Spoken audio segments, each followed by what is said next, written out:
오늘의 사연은 대구 서문시장에서 50년 동안 반찬 가게를 운영하는 어느 여인의 이야기입니다. 그녀는 한평생 가족을 위해 희생했습니다. 하지만 어느 날 그녀는 보고야 말았습니다. 며느리의 휴대폰에 저장된 자신의 이름. ATM. 그저 며느리가 필요할 때 돈이나 대주는 자동 현금 지급기. 그 이상도 이하도 아니었던 것이죠. 남편 없이 홀로 아들을 키워낸 그 강인한 여인이 무너지는 순간이었습니다. 가족이라 믿었던 이들의 배신, 그리고 그 뒤에 숨겨진 더 큰 비극. 그렇게 시작된 한 어머니의 처절한 싸움과 놀라운 반전. 과연 그녀는 잃어버린 존엄을 되찾을 수 있을까요? 오늘의 사연, 지금 바로 시작합니다. 그 전에 잠깐 구독과 좋아요 꾹 눌러주시면 여러분의 오늘 하루 더 좋은 일만 가득하실 거예요. 저는 정영자입니다. 올해 68, 대구 서문시장에서 50년째 반찬 가게를 하고 있습니다. 남편 없이 혼자 아들 민재를 키워냈고, 이제는 며느리 서영이와 손주들까지 챙기며 살고 있습니다. 그날도 평소와 다름없이 반찬 가게를 마무리하고 있었습니다. 칼질하던 손을 멈추고 시계를 봤더니 저녁 8시가 넘어가고 있었죠. 시장은 이미 조용해지고 있었습니다. 대부분의 상인들은 문을 닫고 집으로 돌아갔지만 저는 항상 조금 더 늦게까지 가게를 지켰습니다. 마지막 손님까지 챙기는 것이 제 신조니까요. 며느리가 먼저 퇴근해서 집에 있을 텐데 전화가 오지 않아 제가 먼저 연락을 했습니다. 서영아, 엄마 일 다 끝났어. 통화 버튼을 누르는데 갑자기 손에서 휴대폰이 미끄러져 바닥에 떨어졌습니다. 아이고, 또 깨지면 어쩌나. 급히 휴대폰을 주워들었는데 다행히 화면은 멀쩡했습니다. 그런데 그 순간 제 눈에 들어온 충격적인 장면. 식탁 위에 있던 며느리 서영이의 휴대폰 화면에 저장된 제 이름을 봤습니다. ATM. 순간 심장이 멎는 것 같았습니다. 숨이 턱 막히고 온몸에 소름이 돋았습니다. 한참을 그 자리에 서서 화면만 바라봤습니다. ATM이라니. 현금 인출기. 그냥 돈 뽑는 기계라는 뜻이었습니다. 가슴이 무너져 내리는 느낌이었습니다.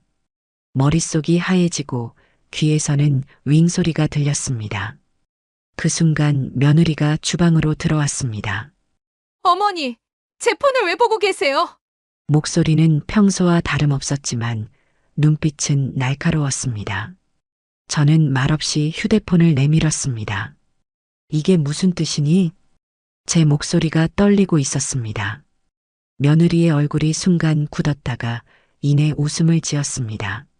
아, 그거요? 그냥 친구들이랑 장난으로 그렇게 해놓은 거예요. 말은 그렇게 했지만 눈은 웃고 있지 않았습니다. 장난으로 시어머니를 ATM이라고 부르는 거니?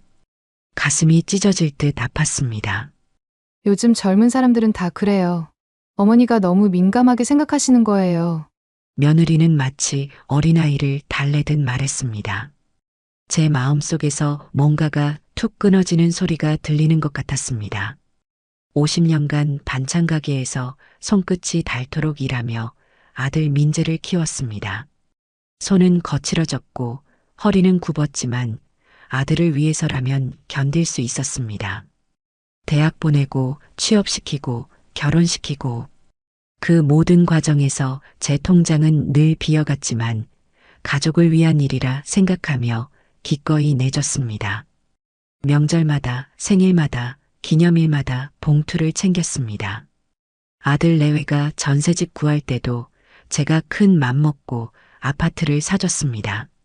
며느리가 출산했을 때는 축하금도 주고 산후조리원비를 전액 부담했습니다. 손주들 돌봐주느라 가게도 일찍 닫고 옷값이며 장난감이며 영어 유치원 학원비까지 제가 많이 도와줬습니다. 그런데 그 모든 것이 결국 ATM에서 돈 뽑듯 당연한 것이었습니까? 저녁 식사 시간 아들 민재가 퇴근해 왔습니다. 엄마, 뭐해? 밥은?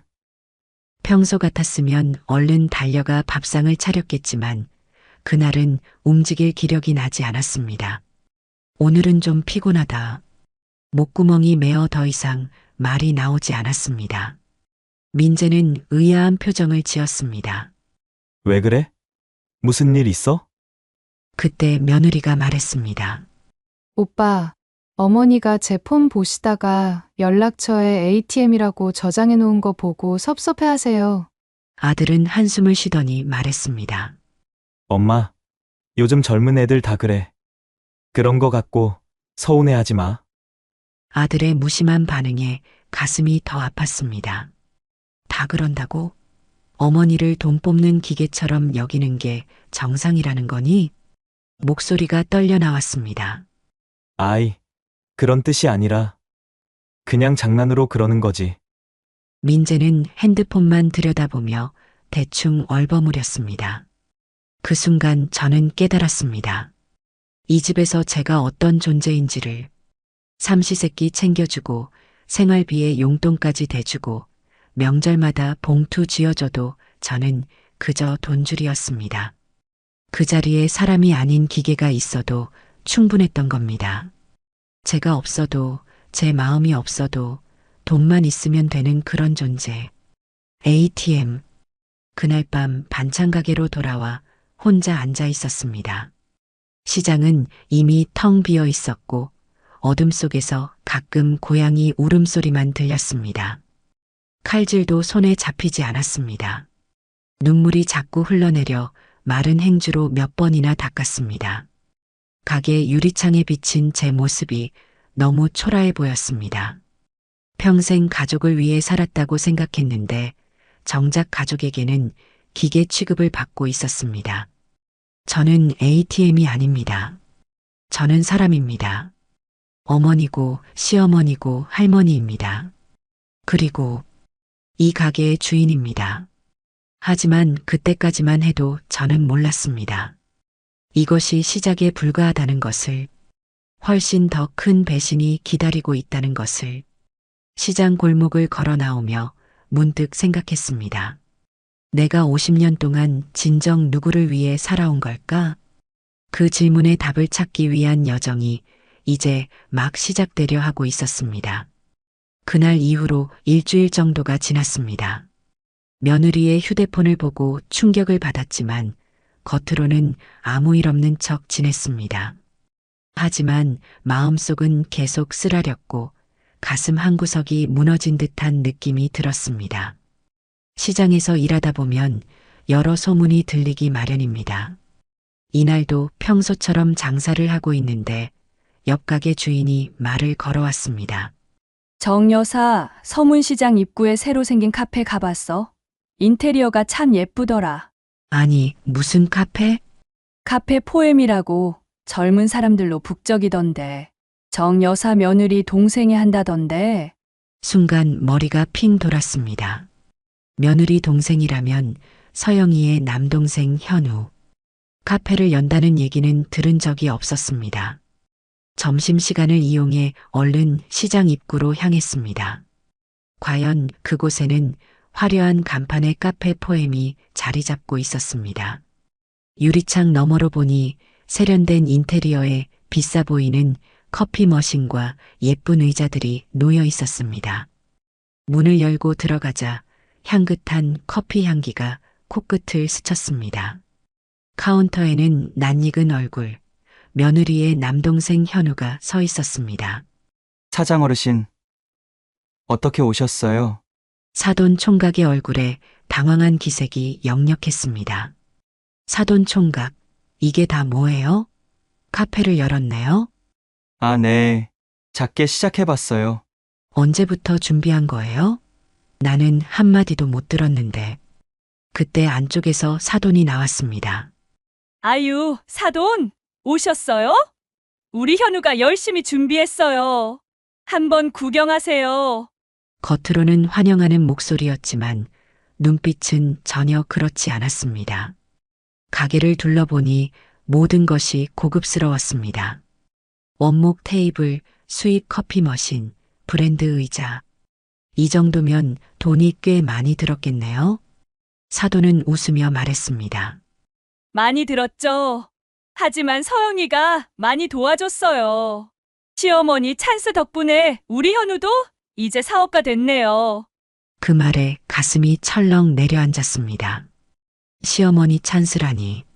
며느리가 저에게서 뽑아낸 돈으로 동생의 카페를 차려줬다는 말이었습니다. 머릿속이 하얘지며 귀에서 윙소리가 들렸습니다. 서영이가 얼마나 도와준 거죠? 사돈은 당연하다는 듯이 말했습니다.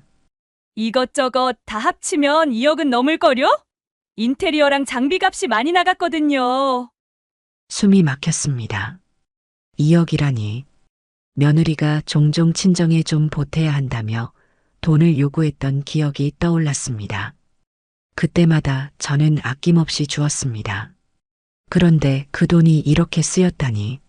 사돈 서영이 덕분에 우리 현우도 이제 자리 잡게 됐네요. 시어머니 찬스 확실히 좋네요. 하하. 사돈의 말이 가시처럼 가슴을 찔렀습니다. 그때 마침 며느리 서영이가 카페로 들어왔습니다. 어머니? 여긴 어떻게 오셨어요? 서영이의 얼굴에는 당혹감이 역력했습니다. 서영아, 이 카페, 사돈 총각이 차린 거니? 네, 현우가 오랫동안 꿈꿔왔던 일이에요. 그런데 왜 나한테는 한마디도 없었니? 서영이는 어색하게 웃으며 말했습니다. 어머니께 부담 드리기 싫어서요. 동생 사업 도와준 게 뭐가 나빠요? 그 말에 가슴이 찢어지는 듯 했습니다. 그럼 그동안 내가 친정 도와준다고 가져간 돈이 말을 잇지 못했습니다. 며느리는 대답 대신 눈을 피했습니다. 그때 아들 민재가 카페로 들어왔습니다. 엄마? 여긴 어떻게 왔어?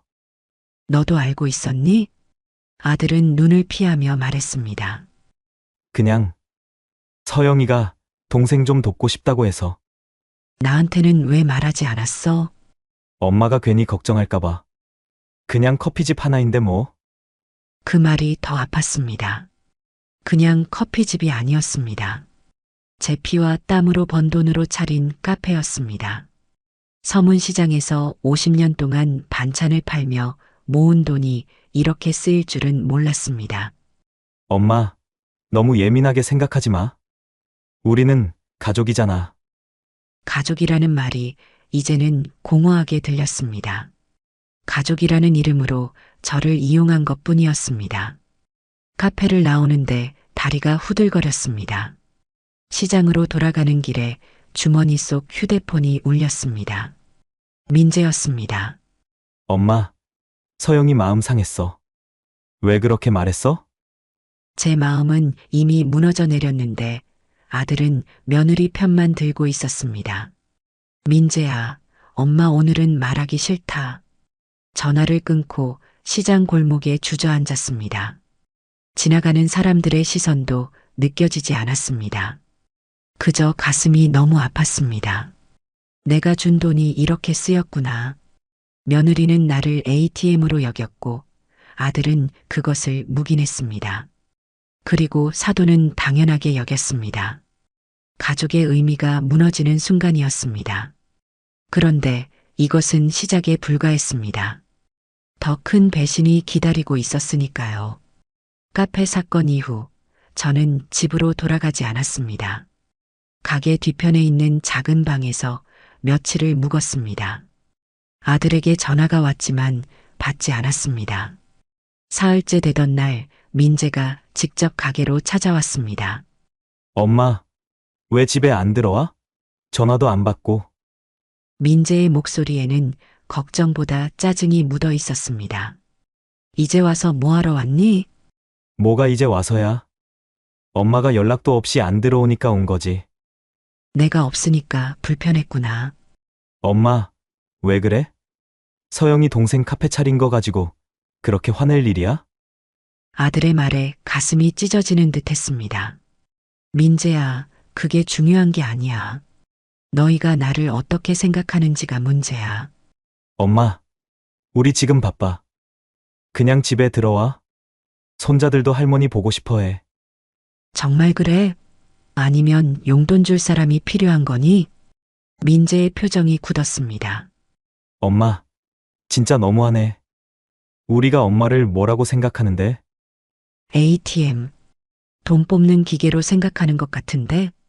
민재는 한숨을 쉬더니 자리에서 일어났습니다. 엄마가 이런 식이면 우리도 어쩔 수 없어. 서영이 말로는 앞으로 손자들 할머니 못 보게 할 거래. 숨이 턱 막혔습니다. 뭐라고?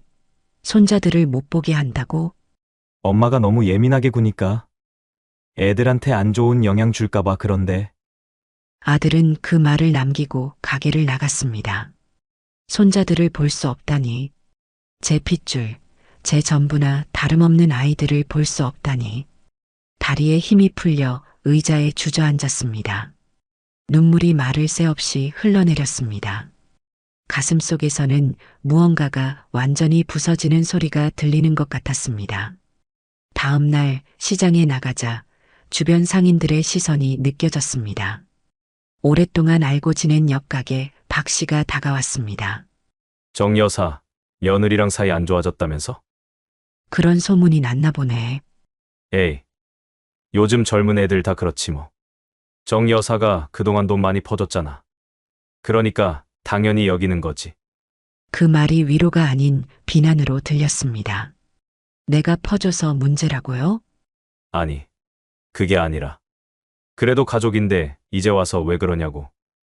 박 씨의 말은 결국 저를 탓하는 것이었습니다. 이제는 시장 사람들마저 저를 이해하지 못했습니다. 고립감이 밀려왔습니다. 그날 밤 가게 문을 닫고 오래된 서류 상자를 꺼냈습니다. 지난 몇 년간의 통장 내역과 영수증들이 담겨 있었습니다. 하나하나 정리하기 시작했습니다. 아들 결혼할 때 신혼집 3억, 손자 태어났을 때 산후조리원비 300만 원, 며느리 친정어머니 수술비 2천만 원, 명절, 생일마다 준 현금 봉투들, 모두 합치니 4억이 훌쩍 넘었습니다. 숫자를 보는 순간 온몸에 한기가 돌았습니다.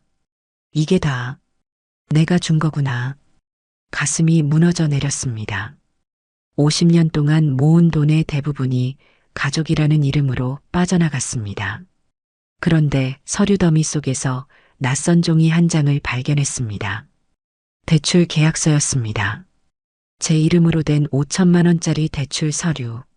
머리가 하얘졌습니다. 제가 대출을 받은 적이 없는데 자세히 보니 제 도장이 찍혀 있었습니다.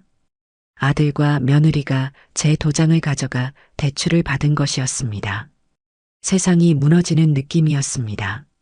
이건 사기잖아. 이제는 눈물도 나오지 않았습니다. 그저 멍하니 서류만 바라보고 있었습니다.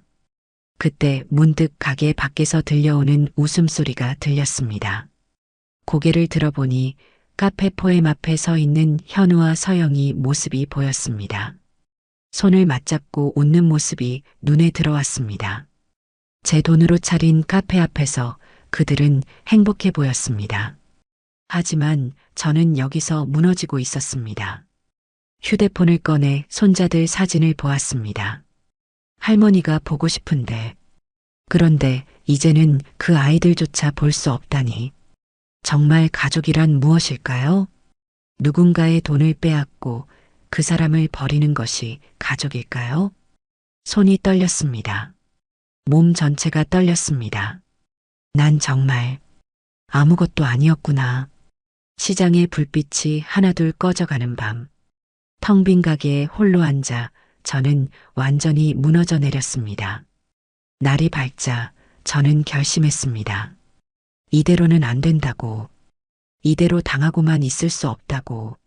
하지만 어떻게 해야 할지 막막했습니다. 누구에게 도움을 청해야 할지도 몰랐습니다. 그때 가게 문이 열리고 한 손님이 들어왔습니다.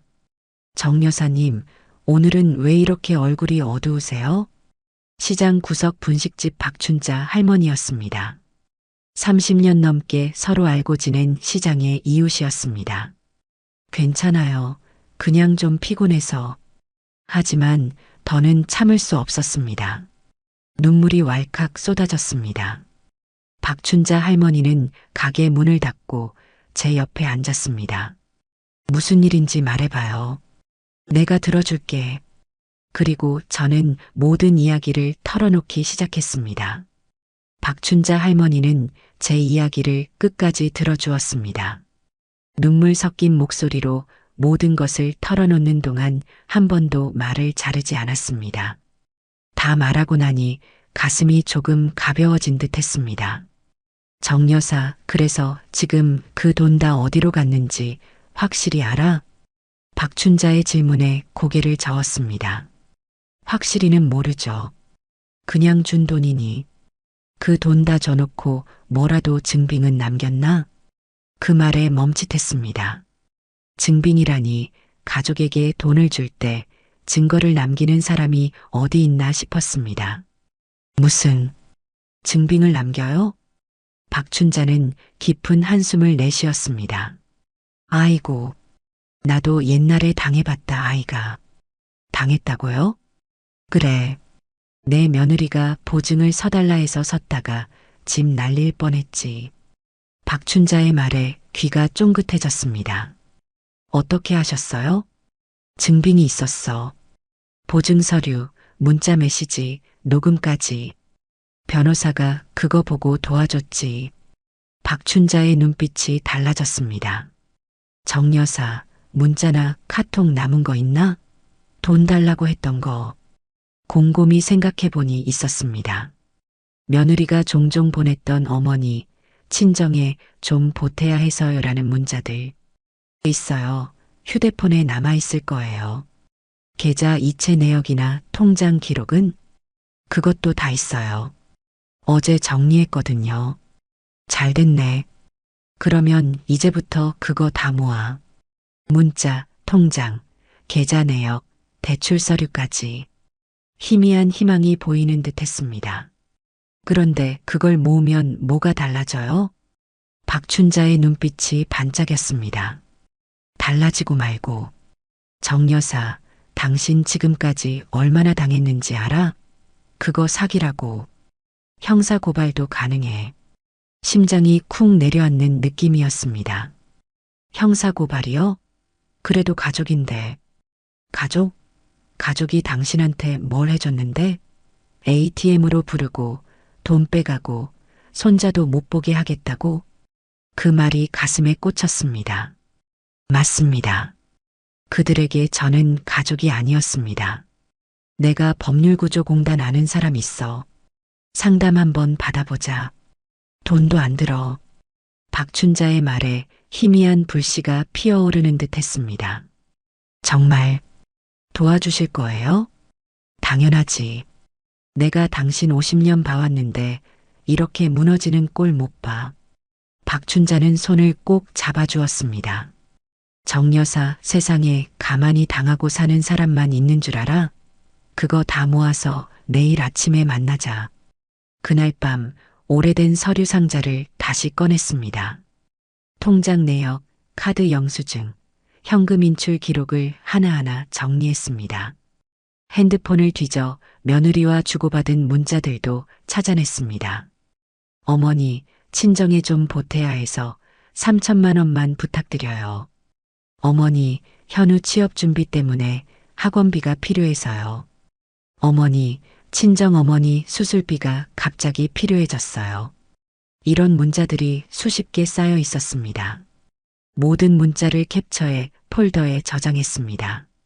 대출 서류도 찾아냈습니다. 제 도장이 찍혀 있었지만 제가 직접 한 적은 없었습니다. 밤이 깊어갔지만 잠은 오지 않았습니다.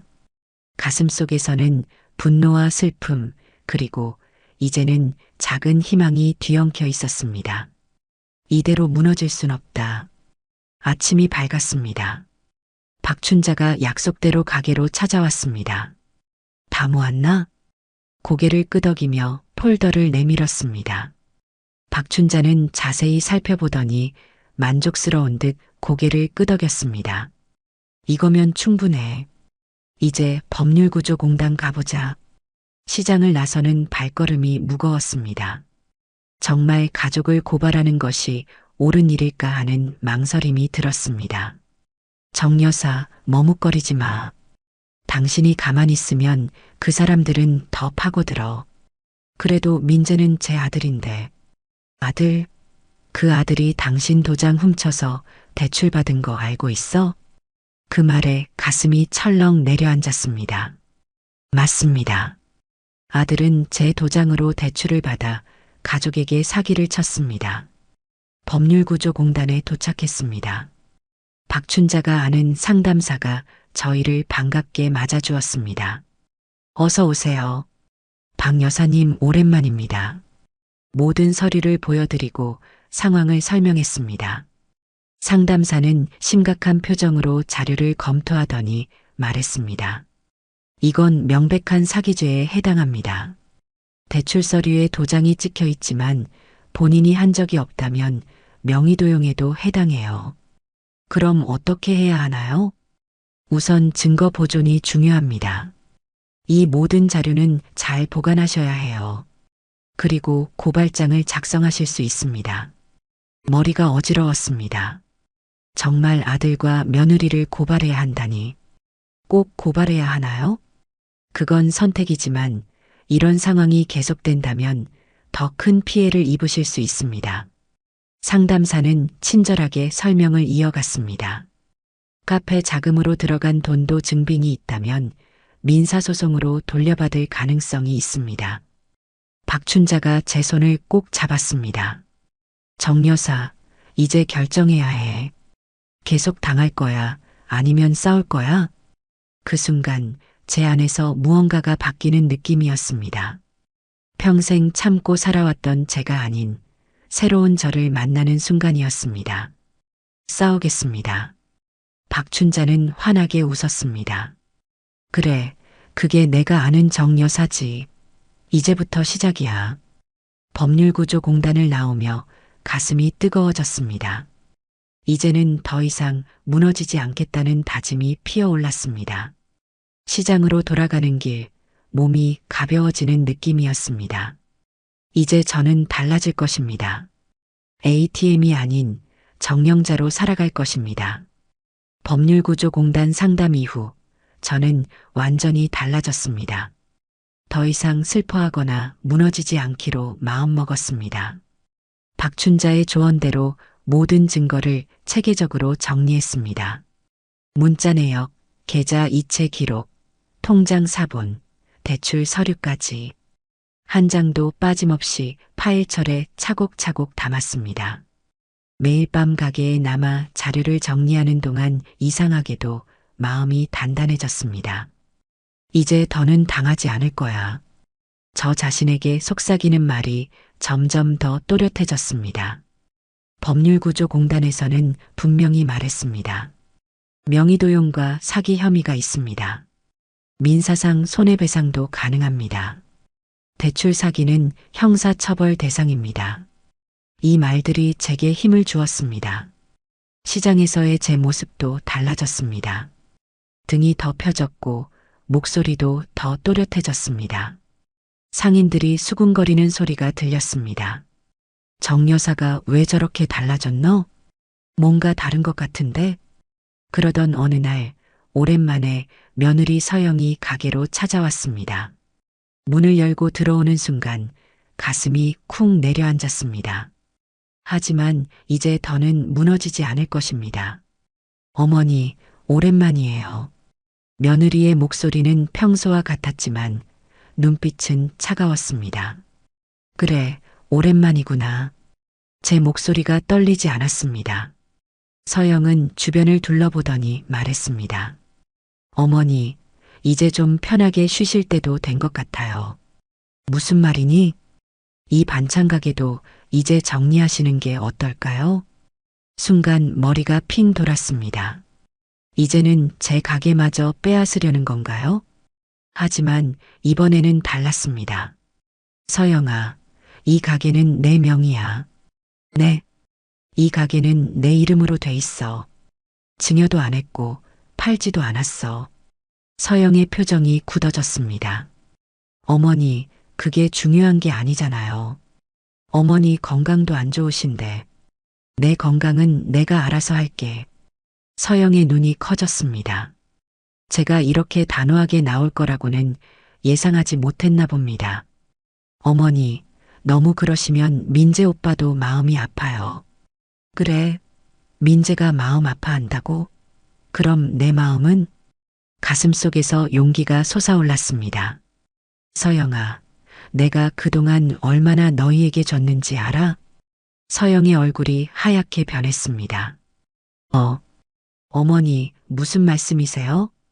카페 포엠은 잘 되고 있니? 내 돈으로 차린 그 카페. 서영이 입술을 깨물었습니다. 그건 그냥이 아니야. 모든 증거가 있어. 서영의 눈에 당황스러움이 역력했습니다.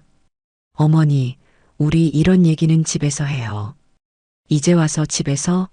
왜? 사람들이 알까봐? 서영은 더 이상 말을 잇지 못했습니다. 이제 그만 가봐. 난 장사해야 해. 서영이 주춤주춤 물러서며 가게를 나갔습니다. 그 모습을 지켜보는 제 마음이 이상하게 편안했습니다. 처음으로 제 목소리를 냈기 때문일까요? 문이 닫히자 가게 안이 고요해졌습니다. 제 심장은 빠르게 뛰고 있었지만 이제는 두려움이 아닌 해방감이었습니다. 며느리가 가게를 나간 후 시장에 소문이 퍼지기 시작했습니다. 정 여사가 며느리한테 대들었다더라. 가게 명예 얘기하면서 싸웠다던데. 정 여사가 생각보다 강하네. 이런 소문들이 귓가에 들렸지만 이제는 신경 쓰이지 않았습니다. 오히려 당당했습니다. 박춘자가 가게로 찾아왔습니다. 정 여사 잘했어. 그렇게 해야 해. 처음으로 내 목소리를 냈어요. 이제 시작이야. 우리 이제 상인회에도 얘기해봐야겠다. 상인회요? 그래. 서문시장 상인들이 다 알아야 해. 그래야 당신 편들어줄 사람 생기지. 생각해보니 그게 맞는 말이었습니다. 혼자서는 이길 수 없는 싸움이었습니다. 상인회장님께 한번 얘기해 볼게요. 박춘자는 환하게 웃었습니다. 그래, 이제 진짜 싸움 시작이다. 그날 저녁 시장 상인회장님을 찾아갔습니다. 50년간 한 번도 문제 일으킨 적 없는 성실한 상인이었기에 회장님은 제 말을 귀 기울여 들어주셨습니다. 정 여사, 참 어려운 일을 겪고 있구먼. 우리가 도울 테니 걱정 말게. 상인회장님의 따뜻한 말에 눈물이 났습니다. 고맙습니다. 혼자서는 정말 무서웠거든요. 시장 사람들은 다 가족이야. 우리가 돕지 않으면 누가 돕겠어. 그날 밤 가게로 돌아오는 길이 밝게 느껴졌습니다. 이제 저는 혼자가 아니었습니다. 제 편이 생겼습니다. 집에 돌아가자 아들이 기다리고 있었습니다. 엄마, 서영이한테 그렇게 말했다면서? 민재의 목소리에는 비난이 묻어 있었습니다. 그래, 사실만 말했어. 엄마가 왜 갑자기 이러는 거야? 갑자기가 아니야. 너무 오래 참았던 거지. 민재는 눈을 피하며 말했습니다. 엄마, 이제 와서 이러면 다 힘들어져. 누가? 너희가? 나는 그동안 힘들지 않았다고 생각했니? 민재는 대답하지 못했습니다. 이제 내 인생은 내가 살 거야. 더 이상 ATM으로 살지 않을 거야. 아들의 표정이 굳어졌습니다. 하지만 제 마음은 이제 확고했습니다. 이것은 끝이 아닌 시작이었습니다. 내일은 더 큰 싸움이 기다리고 있겠지만 이제 저는 준비되어 있었습니다. 인생 처음으로 제 권리를 위해 싸울 준비가 되어 있었습니다. 아들과의 대화 다음 날 예상치 못한 손님이 가게를 찾아왔습니다. 사돈 부부였습니다. 서영이의 부모님이 이곳에 온 건 결혼식 이후 처음이었습니다. 어머님, 안녕하세요? 사돈은 공손하게 인사했지만 눈빛은 차가웠습니다. 가슴이 덜컥 내려앉았습니다. 안녕하세요. 어쩐 일로 오셨어요? 그게 서영이한테 얘기 들었습니다. 사돈은 주변을 둘러보더니 목소리를 낮췄습니다. 어머님께서 뭔가 오해하신 것 같아 찾아뵀습니다. 오해요? 네, 가족끼리 서로 돕는 게 뭐가 잘못된 건지 모르겠네요. 순간 화가 치밀었습니다. 가족끼리 돕는 건 좋죠. 그런데 도움이 아니라 사기잖아요. 사돈의 표정이 굳어졌습니다. 사기라니요? 어머님, 그런 말씀은 너무하신 거 아닙니까? 대출 서류에 제 도장 몰래 찍은 건 어떻게 설명하실 건가요? 사돈은 당황한 기색이 역력했습니다. 그건 민재가 급해서 그랬을 거예요. 나중에 갚을 생각이었겠죠. 그럼 카페 자금은요? 5천만 원이 넘는 돈이 어디서 났는지 아세요? 사돈의 얼굴이 창백해졌습니다. 그때 가게 문이 다시 열렸습니다. 민재와 서영이 함께 들어왔습니다. 엄마, 지금 뭐 하는 거야? 민재의 목소리에는 원망이 가득했습니다. 너희 장인어른을 여기까지 오시게 하다니. 내가 오라고 한 것도 아닌데. 민재가 한숨을 내쉬었습니다. 엄마, 너무 크게 만들지 마. 그냥 돈 좀 나간 거잖아. 그 말이 가슴을 더 아프게 했습니다. 그냥 돈 좀 나간 거? 2억이 넘는 돈이 그냥 나간 거니? 민재는 말문이 막힌 듯 했습니다. 서영이 나섰습니다. 어머니, 우리가 어머니께 얼마나 잘해드렸는지 생각해 보세요. 어떻게 잘해줬는데? 손자들 얼굴 매일 보여드리고 명절에도 항상 찾아뵙고 순간 가슴이 무너지는 듯 했습니다. 서영의 말이 계속 이어졌습니다. 그런데 이렇게 하시면 앞으로 손자들 얼굴도 못 보실 거예요. 숨이 턱 막혔습니다. 손자들을 인질로 삼아 협박하다니. 사돈이 거들었습니다. 어머님, 가족 간에 돈 오가는 건 흔한 일이잖아요. 맞아요. 엄마도 예전에 할머니한테 돈 많이 받았잖아. 민재의 말에 어이가 없었습니다. 저희 어머니는 저에게 단 한 푼도 준 적이 없었거든요. 오히려 제가 병원비며 생활비를 대드렸는데. 민재야, 거짓말하지 마. 할머니는 우리한테 돈 준 적 없어. 민재의 얼굴이 붉어졌습니다. 아무튼 엄마가 너무 예민하게 구는 거야. 서영이 목소리를 높였습니다. 어머니, 지금 무슨 짓을 하고 계신 거예요? 법적 대응까지 하신다면서요? 가슴이 철렁 내려앉았습니다. 제가 법률 상담 받은 사실을 어떻게 알았을까요? 맞아요. 내 돈 찾으려고요. 서영의 눈에서 눈물이 흘러내렸습니다. 그런데 그 눈물이 거짓처럼 느껴졌습니다. 어머니, 우리 민재 오빠가 중간에서 얼마나 힘든지 아세요? 민재도 슬픈 표정을 지었습니다. 엄마, 제발. 이러지 마. 우리가 잘못했다면 미안해. 그 말에 잠시 마음이 흔들렸습니다. 역시 가족인데. 그때 사돈이 말했습니다. 어머님, 그냥 돈 좀 썼다고 난리치시면 주변에서 어떻게 볼까요? 맞아요. 시장 사람들이 엄마를 이상하게 볼 거예요. 서영이 눈물을 닦으며 말했습니다. 가족이 돈 좀 썼다고 난리. 그럼 엄마는 가족 아니세요? 그 순간 제 마음이 크게 흔들렸습니다. 이러다 정말 손자들을 못 보면 어쩌지? 사람들이 나를 이상한 노인네라고 생각하면 어쩌지? 온 시장에 소문나면 장사는 어떻게 하지? 그런 생각들이 머릿속을 가득 채웠습니다. 그들의 말에 제 결심이 흔들리고 있었습니다. 그래, 어쩌면 내가 너무 예민하게 구는 건지도 몰라. 그때 제 휴대폰이 울렸습니다. 박춘자였습니다. 지금 어디야? 괜찮아? 네. 가게에 있어요. 목소리가 이상한데? 무슨 일 있어? 사돈이랑 아들이 왔어요. 박춘자의 목소리가 단호해졌습니다. 쫄지 마라. 그놈들이 쫄기 시작한 거다. 그 말이 제 가슴에 불을 지폈습니다. 절대 흔들리지 마. 내가 지금 갈게. 전화를 끊고 고개를 들어보니 모두가 저를 지켜보고 있었습니다. 깊게 숨을 들이마셨습니다. 미안하지만 이제 가게 문 닫을 시간이에요. 엄마, 아직 얘기 안 끝났잖아. 내가 생각할 시간이 필요해. 이제 돌아가죠. 서영이 마지막으로 말했습니다. 어머니, 현명하게 생각하세요. 이러다 정말 모든 걸 잃으실 수도 있어요. 가슴이 철렁했지만 이번에는 흔들리지 않았습니다. 걱정 마. 이미 다 잃었으니까. 그들이 가게를 나가자 다리에 힘이 풀렸습니다. 의자에 털썩 주저앉았습니다. 내가 잘하는 걸까? 마음이 무너질 것 같았습니다. 그때 박춘자가 가게로 들어왔습니다. 어떻게 됐어? 뭐라 그랬어? 손자들 못 보게 하겠다고.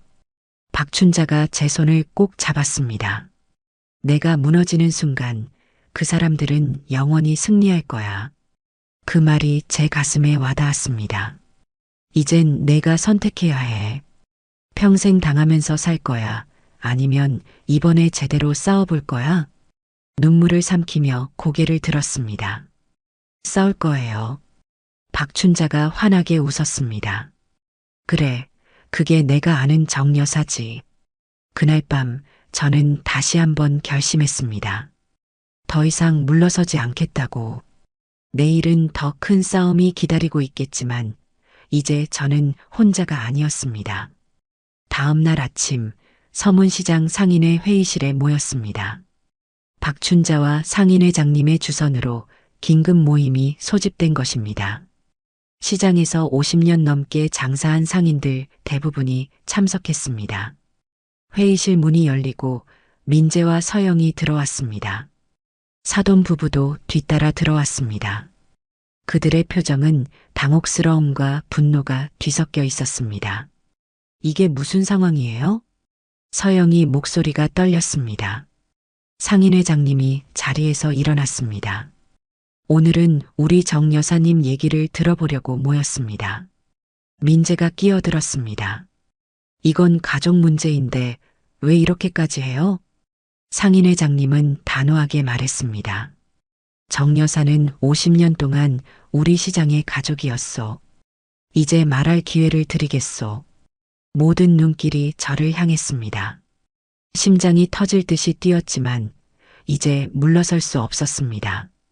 천천히 자리에서 일어났습니다. 떨리는 손으로 준비해온 노트북을 열었습니다. 저는 말하고 싶습니다. 목소리가 작게 나왔지만 회의실은 조용했습니다. 제가 왜 돈을 줬는지, 왜 참았는지 오늘 말하겠습니다. USB를 꽂고 화면을 띄웠습니다. 박춘자가 옆에서 도와주었습니다. 여기 있는 게 다 제 계좌에서 빠져나간 기록입니다. 화면에는 통장 내역이 보였습니다. 지난 5년간 제가 아들 내외에게 준 금액은 총 2억 3천만 원입니다. 회의실에서 탄식이 흘러나왔습니다. 그중 카페 포엠 창업 자금만 5천만 원이 넘습니다. 서영이 얼굴이 창백해졌습니다. 다음 화면으로 넘어갔습니다. 이건 제 명의로 된 대출 서류입니다. 제가 한 적이 없는데 제 도장이 찍혀 있습니다. 민재가 자리에서 벌떡 일어났습니다. 엄마, 이걸 꼭 이렇게까지 해야 돼요? 그 순간 제 안에 쌓여있던 모든 감정이 폭발했습니다. 그래, 이렇게까지 해야 돼. 내가 얼마나 참았는데. 민재는 말문이 막힌 듯 서 있었습니다. 내가 왜 이렇게까지 왔는지 알아? 너희가 날 사람으로 대하지 않아서야. 사돈이 끼어들었습니다. 어머님, 이건 너무하십니다. 가족 일을 이렇게 공개적으로. 가족이요? 제 목소리가 떨렸습니다. 이게 당신들이 말한 가족이었습니까? 돈 빼가고 협박하고.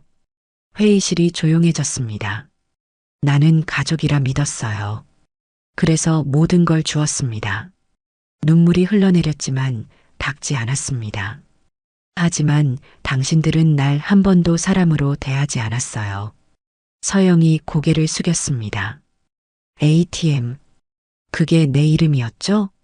상인들이 수군거리기 시작했습니다. 정 여사가 그렇게 당했다고? 그동안 다 참았네. 다음 화면으로 넘어갔습니다. 이건 며느리가 보낸 문자들입니다. 화면에는 서영이 보낸 수십 개의 문자가 보였습니다. 어머니, 친정에 좀 보태야 해서 3천만 원만 부탁드려요. 어머니, 현우 취업 준비 때문에 학원비가 필요해서요. 어머니, 친정어머니 수술비가 갑자기 필요해졌어요. 모든 문자에는 날짜와 시간이 찍혀 있었습니다. 그리고 그 옆에는 계좌이체 내역이 함께 있었습니다. 서영이 얼굴이 하얗게 변했습니다. 이것들이 모두 거짓이었다는 사실, 모두가 알아야 합니다. 사돈이 자리에서 벌떡 일어났습니다. 이걸 왜 남들 앞에서 해요? 우리 체면은 어떻게 되는데요? 그 말에 분노가 치밀었습니다. 체면요? 제 체면은요? 50년 장사하며 쌓은 제 명예는요? 민재가 눈을 피했습니다. 엄마, 그래도 이건, 뭐가 이건이야? 내가 내 도장 훔쳐서 대출받은 거, 그게 뭐야? 민재의 얼굴이 창백해졌습니다. 시장 상인들의 표정이 달라지기 시작했습니다. 정 여사, 우리가 몰랐습니다. 너무 속상하셨겠어요. 그동안 혼자 얼마나 힘드셨어요. 상인회장님이 일어나 말했습니다. 이 일은 시장 상인회에서 함께 해결하겠습니다. 사돈이 분노에 찬 눈으로 저를 노려보았습니다. 이런 식으로 나오시면 두고 보십시오. 하지만 더 이상 두렵지 않았습니다. 저도 두고 보겠습니다. 법정에서요. 서영이 울음을 터뜨렸습니다. 하지만 그 눈물이 더 이상 저를 흔들지 못했습니다. 이제 가족이라는 이름으로 더 이상 저를 이용하지 못할 겁니다. 민재가 마지막으로 말했습니다. 엄마, 진짜 우리 관계가 이렇게 끝나는 거야? 그 말에 가슴이 아팠습니다. 하지만 이미 결정했습니다. 끝난 게 아니야. 내가 진정으로 반성하고 잘못을 인정한다면 새로 시작할 수 있어. 민재는 대답 없이 회의실을 나갔습니다. 서영과 사돈들도 그 뒤를 따랐습니다. 그들이 나간 후 회의실은 잠시 정적에 빠졌습니다. 그리고 박수 소리가 터져 나왔습니다. 정 여사, 용기 있네요. 이제야 진짜 얘기를 들었네. 우리가 도와드릴게요. 박춘자가 제 손을 꼭 잡았습니다. 잘했어, 정 여사. 이제 진짜 시작이야. 눈물이 멈추지 않았습니다. 하지만 이번에는 슬픔의 눈물이 아니었습니다. 해방감, 그리고 새로운 시작에 대한 기대감이었습니다. 가게로 돌아오는 길, 하늘이 유난히 맑아 보였습니다. 어깨가 가벼워진 기분이었습니다. 50년 만에 처음으로 정말 자유롭게 숨을 쉴 수 있었습니다. 이제 저는 ATM이 아닌 정령자로 다시 태어나고 있었습니다. 시장 상인회 회의 이후 저는 본격적으로 법적 대응에 나섰습니다. 법률구조공단의 도움으로 명의도용과 사기 혐의로 고소장을 제출했습니다. 시장 상인들은 모두 제 편이 되어 주었습니다. 카페 포엠 앞에는 불매 팻말이 붙기 시작했습니다. 정 여사를 속인 카페는 이용하지 맙시다. 그렇게 2달이 지났습니다. 법원의 판결은 생각보다 빨리 나왔습니다. 명의도용과 사기 혐의가 인정되어 대출금은 모두 취소되었고 카페 포엠의 권리금과 시설은 제게 돌아오게 되었습니다. 사돈은 그 후로 시장 근처에 얼굴을 비추지 않았습니다. 서영이도 마찬가지였습니다. 그날은 가게 문을 일찍 닫았습니다. 집에 돌아와 혼자 조용히 저녁을 먹고 있는데 초인종이 울렸습니다. 문을 열자 민재가 서 있었습니다. 오랜만에 보는 아들의 모습이 낯설었습니다. 들어와도 돼요? 아들의 목소리는 전과 달리 조심스러웠습니다. 거실에 앉자 민재는 고개를 숙였습니다. 엄마, 미안해요. 그 한마디에 가슴이 뭉클해졌습니다. 미안하다는 말로 다 용서가 될까? 민재는 깊게 한숨을 내쉬었습니다. 안 된다는 거 알아요. 그래도 정말 죄송해요. 아들의 눈에서 눈물이 흘러내렸습니다. 엄마가 얼마나 상처받았을지 이제야 조금 알 것 같아요. 뭐가 달라진 거니? 서영이와 헤어졌어요. 놀라움에 말을 잇지 못했습니다. 처음에는 화가 많이 났어요. 엄마 때문에 가정이 깨졌다고 생각했죠. 민재의 목소리가 떨렸습니다. 하지만 시간이 지나고 보니 서영이가 나도 이용하고 있었다는 걸 알게 됐어요. 가슴이 아팠습니다. 아들이 상처받은 것이 마음 아팠지만 한편으로는 현실을 직시하게 된 것이 다행이기도 했습니다. 아들아, 엄마도 미안해.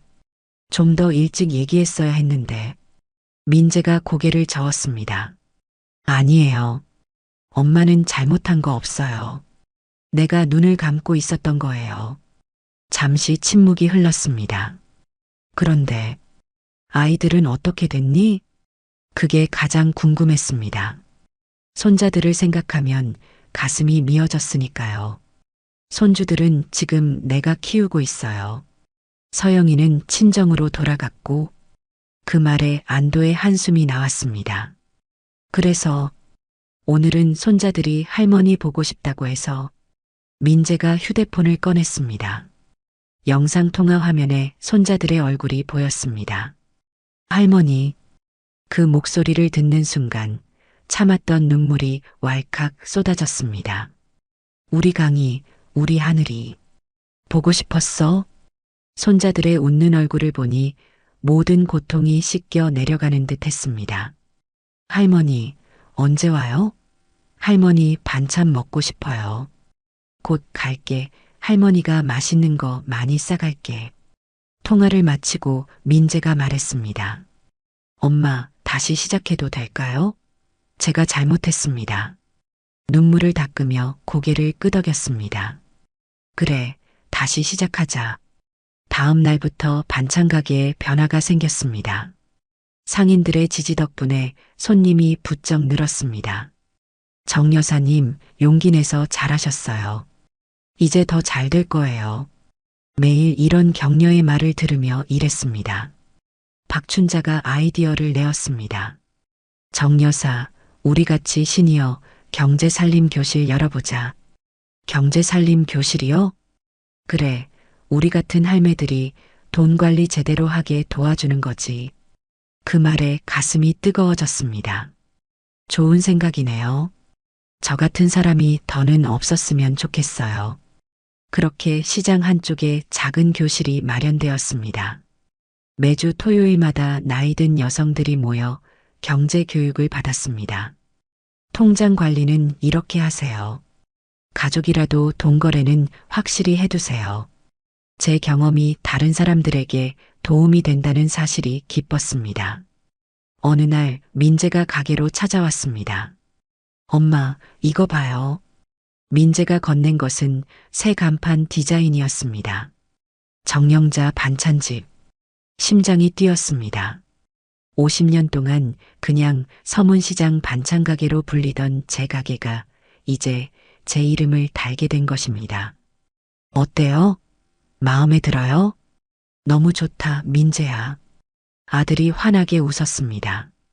일주일 후 새 간판 제막식이 열렸습니다.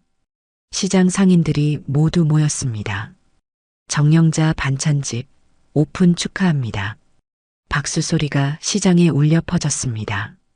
손자들도 와서 제 곁을 지켰습니다. 새 간판을 바라보며 생각했습니다. 내 이름으로 다시 시작하는 거구나. 그날 밤 가게를 정리하며 거울에 비친 제 모습을 바라보았습니다. 눈가의 주름은 더 깊어졌지만 눈빛은 예전보다 더 반짝였습니다. 나는 ATM이 아니야. 나는 정령자야. 작게 중얼거리며 미소 지었습니다. 이제 저는 누군가의 어머니, 시어머니, 할머니이기 전에 한 사람 정령자로 살아가고 있습니다. 새로운 시작, 새로운 희망. 50년이 지나서야 찾은 제 진짜 이름과 함께 이것은 단순한 반찬가게 할머니의 이야기가 아닙니다. 이것은 우리 주변에 어쩌면 당신의 어머니의 이야기일지도 모릅니다. 서문시장 한 구석, 30년간 묵묵히 자신의 자리를 지켜온 정령자 할머니. 가족을 위해 모든 것을 내어주고 자신은 뒤로 물러났던 그 시간들. 남편 없이 홀로 아들을 키워내며 주름진 손으로 빚은 반찬들. 그녀에게 가족은 전부였지만 가족에게 그녀는 ATM이었습니다. 가슴 아픈 배신과 마주했을 때 그녀는 쓰러질 수도 있었습니다. 침묵하고 참는 것이 미덕이라 배웠던 세대의 여인이었으니까요. 하지만 정령자 할머니는 마침내 자신의 목소리를 찾았습니다. 가족이라는 이름으로 당연시되던 희생의 아니오라고 말했습니다. 그리고 그 용기는 주변의 많은 이들에게 영감이 되었습니다. 나도 할 수 있을까? 속으로 물었던 수많은 어머니들에게 더는 참지 않아도 된다는 희망을 선물했습니다. 정령자 할머니의 반찬 가게는 이제 새 간판을 달았습니다. 정령자 반찬집 마이너스 그녀의 이름이 당당히 새겨진 간판입니다. 대구 서문시장을 찾는 이들은 이제 그 이름을 기억합니다. 저기 정령자 할머니 가게에 가면 맛있는 반찬이 있지. 어쩌면 우리 주변에는 아직도 수많은 정령자들이 있을지 모릅니다. 가족의 행복을 위해 자신을 지우며 살아가는 어머니들. 자신의 통장은 비워가면서도 괜찮다고 말하는 할머니들. 그들의 침묵과 눈물이 모여 만든 바다는 얼마나 깊을까요? 이제는 그들도 자신의 이름을 되찾을 차례입니다. ATM이 아닌 한 사람의 소중한 인간으로 존중받을 차례입니다. 이 이야기가 누군가에게 작은 용기가 되기를 바랍니다. 당신의 어머니 혹은 당신 자신이 겪고 있는 일이라면 기억하세요. 당신은 혼자가 아닙니다. 정령자 할머니처럼 당신도 자신의 목소리를 찾을 수 있습니다. 인생의 어느 순간에도 다시 시작할 수 있습니다. 서문시장의 정령자 할머니는 오늘도 반찬을 만듭니다. 이제 그녀의 눈빛에는 더 이상 슬픔이 아닌 당당함이 빛납니다. 그리고 그녀는 이제 누군가에게 이렇게 말합니다. 당신도 누군가의 ATM이 아닌 당신의 이름으로 살아갈 자격이 있습니다. 세상 모든 정령자들에게 바치는 이 이야기가 당신의 가슴에도 작은 울림이 되었기를 바랍니다. 오늘의 사연 어떻게 들으셨나요? 정령자 여사님께 힘이 되는 응원의 댓글 꼭 부탁드려요. 그리고 여러분의 이야기도 댓글로 남겨주세요. 지금까지 여러분의 이야기를 전하는 채널 고부실화였습니다. 오늘도 귀한 시간 내어주시고 끝까지 시청해주신 구독자 여러분 진심으로 감사드립니다. 그리고 사랑합니다. 다음 영상을 누르시기 전에 잠깐 구독과 좋아요 먼저 꾹 눌러주시면 3대가 복 받으실 거예요.